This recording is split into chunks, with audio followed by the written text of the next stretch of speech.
بِاسْمِهِ تعالی سبق نمبر 29 الف۔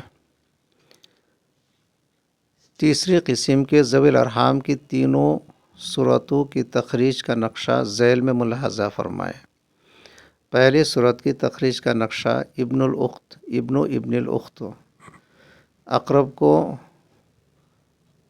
ابد پر ترجیح دی گئی، لہٰذا مسئلہ ایک سے بنا کر بھانجا کو ایک ملا اور بھانجا کے لڑکے کو کچھ نہیں ملا۔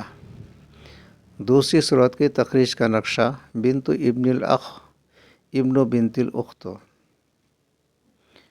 حقیقی بھتیجا کی لڑکی عصبہ کی اولاد ہے اور بھانجی کا لڑکا ذوی الارحام کے اولاد ہیں، اور عصبہ کی اولاد کو ذوی الارحام کے اولاد پر ترجیح ملتی ہے، اس لیے مسئلہ ایک سے بنا اور عصبہ کی اولاد بھتیجی کو ملا۔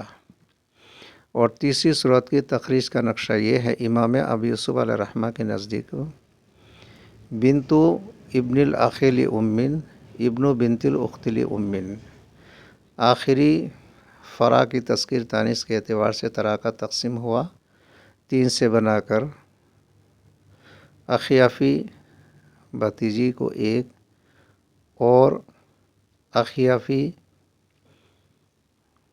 بھانجی کے لڑکے کو دو ملے۔ اور امام محمد علیہ الرحمہ کے نزدیک طلاقہ سب سے پہلے اخیافی بھائی اور بہن کے درمیان نسباً نسباً کر کے تقسیم ہوا اور یہی ان کی فرع کی طرف منتقل ہوا۔ اجازت دیجیے۔